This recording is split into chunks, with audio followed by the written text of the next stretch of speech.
ये भागवत महायज्ञ हुआ, आप लोगों की भावनाओं के फलस्वरूप ये सफल रहा। क्योंकि यज्ञ वो सफल होता है जिसमें भावनाओं का योग होता है। यज्ञ की सफलता दक्षिणा के ऊपर निर्भर करती है। अगर दिल खोल करके हमने दक्षिणा नहीं दी तो समझ लो यज्ञ सफल नहीं होता है, उस यज्ञ का हमको पूरी तरह से लाभ नहीं मिल पाता है। आप लोग सोच रहे होंगे कि आज शायद इसलिए कह रहे हैं कि जिससे ज्यादा से ज्यादा चढ़ावा आए। ऐसी बात नहीं है। पैसा धेला, कपड़े आदि, सोना चांदी, ये चीजें दक्षिणा नहीं कहलाती। दक्षिणा वास्तव में वो है जिस श्रद्धेय के लिए हम देते हैं उनकी रुचि के अनुसार दिया जाए। जिस चीज की उनको चाहना है उस वस्तु को अगर हम श्रद्धापूर्वक अर्पण करते हैं तो वास्तव में ये सच्ची दक्षिणा है। जिन लोगों ने नियमित रूप से कथा सुनी है अथवा आंशिक रूप से सुनी है या आज ही आए हैं, मैं ये चाहूंगा हर व्यक्ति दक्षिणा देकर के जाए, बिना दक्षिणा के कोई न जाए। क्योंकि आपको कथा का लाभ तभी मिल पाएगा। दक्षिणा के रूप में मैं आपसे यह कहना चाहता हूं, आज से आगे जीवन में ऐसा नियम बन जाए कि हम बिना भगवान को भोग लगाए हुए कुछ खाएंगे पिएंगे नहीं। चाहे हम किसी फीस्ट में, दावत में जा रहे हैं या रिश्तेदारी में जा रहे हैं या कहीं पर भी कुछ खा पी रहे हैं, पहले भगवान का भोग लगाएंगे, उसके बाद में खाएंगे पिएंगे। जो लोग बिना भगवान का भोग लगाए खाते पीते हैं, चाहे भले वो कितने भी अच्छे से अच्छे पदार्थ खा रहे हैं, उनकी निंदा की गई है। बिना अर्पितम तु गोविंदे यस्तु भुंक्ते नरः श्वानविष्ठा समम चान्नम तोयम सूर्या समम। गोविंद भगवान को भोग लगाए बिना जो खाते पीते हैं, उनका खाना पीना कुत्ते के स्टूल, उसके विष्ठा की तरह से गंदा खाना पीना है, जिसके खाने पीने से कभी अच्छे विचार हो नहीं सकते, भगवान में उसका मन लग नहीं सकता है।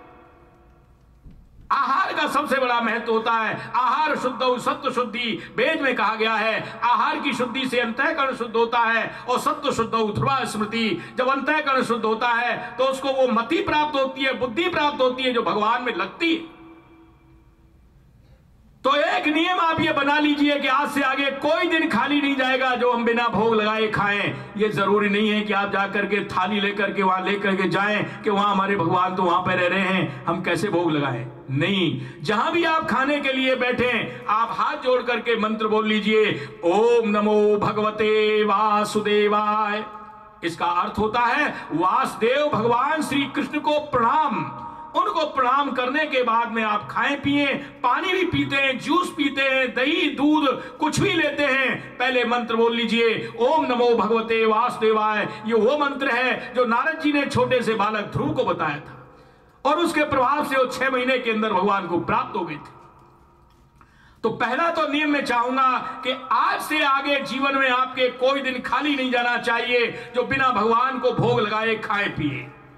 दूसरी बात मैं ये कहना चाहूंगा, आपके जीवन में एक ये भी नियम होना चाहिए कि रोजाना भगवान को प्रणाम करें। कहीं अगर आप घर से बाहर जाते हैं, दरवाजे से बाहर निकलते हैं, कोई भी कार्य करते हैं, अपने ऑफिस का काम कर रहे हैं या अपने घर का काम कर रहे हैं, कोई भी काम करते हैं, काम करने से पहले भगवान को प्रणाम कर लें। ओम नमो भगवते वासुदेवाय। भगवान को प्रणाम करने के बाद में आप जो भी कार्य करेंगे वो आपका यज्ञ बन जाएगा, उससे कर्म बंधन नहीं होगा।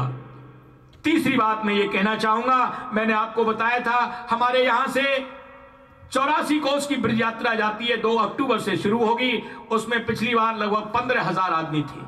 यात्रा में किसी के लिए कोई शुल्क नहीं है, खाने पीने का, ठहरने का कोई किसी तरह का वो नहीं है, बस आवश्यकता है आप समय निकाल सकें। बड़े भाग्यशाली होंगे जो लोग 2 दिन 4 दिन 10 दिन जितना भी समय निकाल सकेंगे।